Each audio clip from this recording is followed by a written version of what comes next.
What's up, guys? I'm LQ. This is the LQ Review. Thank you so much for joining me here at my YouTube channel. This is where we talk about all the geeky, nerdy stuff that we love to talk about. Movies, video games, comic books, and TV shows. And right now, I would like to give you guys my review of episode 6 of Stephen King's The Stand, showing on CBS All Access. Now, I've talked a lot on this channel in my previous reviews about just how much this property means to me. I mean, this property is one of the foundational properties for me becoming not just a person of faith. You know, this helped me discover religion and Christianity when I was little, but it's also a foundational property towards me becoming a movie fan and a movie geek. It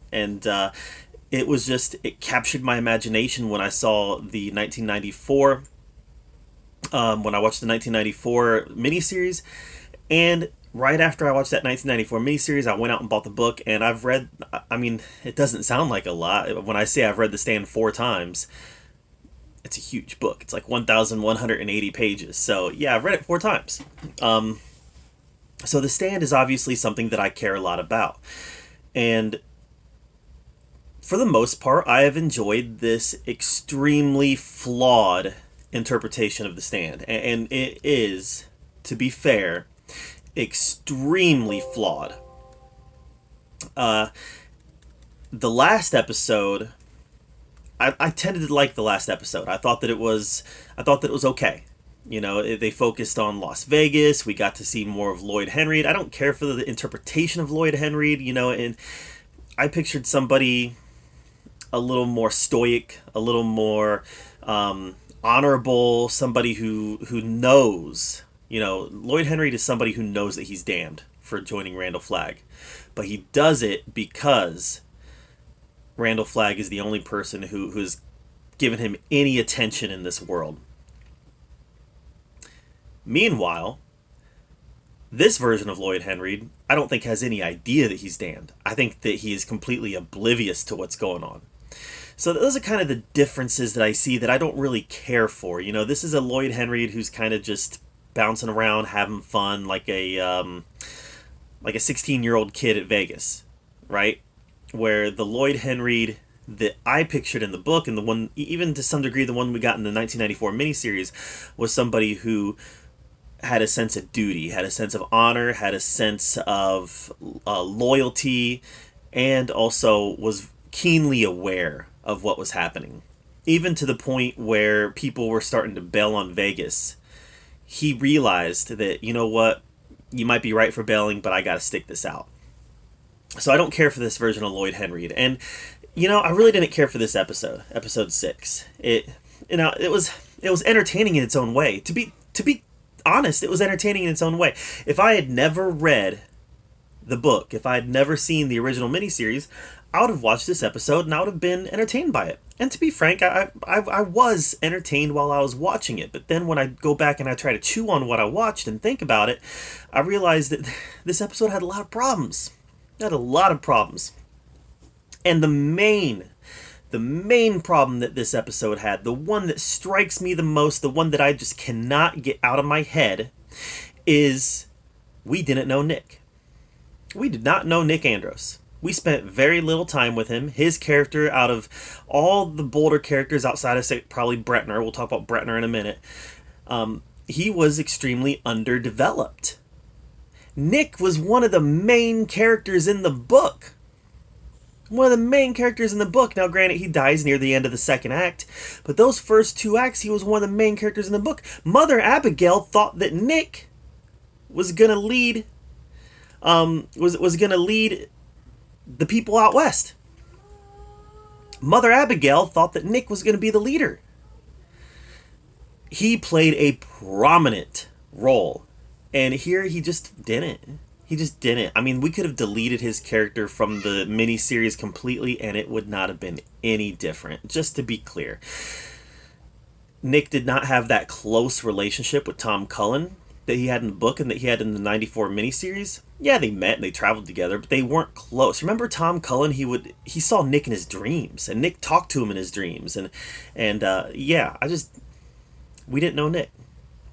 We did not know Nick, and that's something that we should have. That should have been one of the most important characters to get developed in this series. We still don't really understand, and I don't think we're going to now, given the point where we are in the story. We don't have a clear indication on what Mother Abigail's connection to God is, right? In the book and in the 94 miniseries, we knew she was a Moses character. She was a character who heard God, who literally heard God and led his people to safety and sent some people on to face the evil. In this, Mother Abigail it's a little less clear whether she sees herself as that Moses character, whether we are supposed to see her as that Moses character. I just have a hard time quite understanding what their interpretation of Mother Abigail is. Remember, Mother Abigail in the original one, she left because she felt she sinned in pride, because people were coming to her and they were bowing down and grabbing her hand, and she felt that she knew, what should be done, and she realized that she was being prideful, so she left and went into the wilderness because she felt like she was sinning in pride. And not once have we gotten that indication here. She left because she felt like she couldn't hear God anymore. So I'm not a fan of this interpretation of Mother Abigail either. There are definitely components about it that I do like. She's got a little more spunky attitude than the original one, than in the original miniseries, and I like the idea of Nick being her voice, but that was not explored at all. They said it, and there was a couple scenes where they kind of fleshed it out a little, but it was not explored the way it should have been explored, and that's because they're just rushing. They are rushing to get through this. We don't know Bretner. Ray Bretner, Ralph Bretner. We don't know her. We don't know her. And I got a problem with that. Bretner is one of the main characters in The Stand. We know nothing about her other than the fact that she was kind of the gatekeeper to Mother Abigail and she likes to cuss. That's it. I think that they're indicating that she's a farmer, right? But we don't know because we don't know anything about her. I got big problems with the Bretner character as well. I also have big problems with the fact that they gender bent Bretner, made the character from a man to a woman. I don't have a problem with that. What I have a problem with is the fact that they made it from a man to a woman, and then they made the character much less important. How do you do that? How do you be like, well, we're woke, so we're gonna gender bend this character, but we're also gonna make the character less important? That doesn't make sense. If you're going to gender bend a character because you're trying to represent another group well, in this case women, represent. You're not representing. You are lessening the importance of this character. Not by making Bretner a woman, but by the screen time that you're giving Bretner, by the importance in the character that you're giving Bretner, by the character arc that you're giving Bretner. You are lessening the importance of the character. Don't like that. Trash Can Man finally appeared in this episode, played by Ezra Miller. It leaked out maybe a month or so ago that Ezra Miller was playing Trash Can Man. Trash Can Man is just a really good character, especially in the book. Like, even in the 94 miniseries, you didn't get a true glimpse on who this character was. You got some idea, but we don't really understand the Trash Can Man unless you've read the book. His travels, the book follows a lot of his travels, meeting up with this guy who called himself Billy the Kid. I mean, it was just a really weird, twisted character that you really only get a taste of in the 94 miniseries. And in this, what do? Well, I know what they do. They're doing what they've been doing the whole season.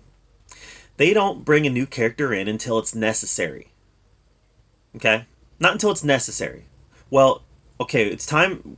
We got to bring Trash Can Man in, so let's bring him in now. We waited this long. We got to bring him in now. And then, we see We see him burning. Was it Kansas City where he burns up the fields? We see, and then immediately he's in Vegas, and I liked his interaction with Flag. I liked that interaction, but again, we just didn't really get a sense on his importance to Flag. You know, like why?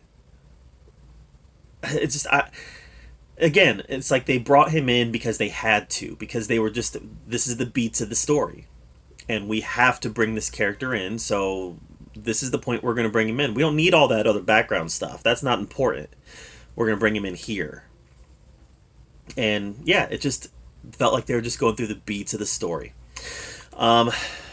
There's a lot of story conveniences that take place in this series that make sense if you read the book, or even if you watch the 94 series, but in this it just seems like it's very, a lot of stuff happens that's very convenient, that makes more sense if they would have flushed it out more. I just really don't like the fact that they aren't flushing this out. I did like the confrontation between Mother Abigail and Flag. That's something we didn't get in the 94 series, and I thought that was really well done here. I thought it was really well done. It had a certain sense of suspense to it. It felt a lot like, Jesus out in the wilderness being tempted. It felt authentic to the story. But given the fact that they were rushing along just to get to this point, we know what happens to Mother Abigail next. You know, if you've read the book or seen the original series, you know what the next step is for Mother Abigail. So it just felt like everything was so rushed that we didn't really even know Mother Abigail, and now we're already to this point in the story. So I don't know. It feels like, honestly, it feels like the only person in the series that we really know well is Harold Lauder. It does. It feels like that. You know, we've spent time with Larry. We spent time with Stu, we spent time with Franny, but we've really only scratched the surface as to who these characters are. We definitely don't know who Bretner is. We don't really know who, we didn't know who Nick was. We don't really have a good sense at Tom Cullen. He's been kind of a caricature of the character from the book. This has been Harold Lauder in the stand. That's what this series has been. Harold Lauder in the stand. And I wanted to see the main characters fleshed out a lot more than what we've gotten here. Really, the only person who's gotten his due has been Harold Lauder, and that's kind of unfortunate because Harold Lauder.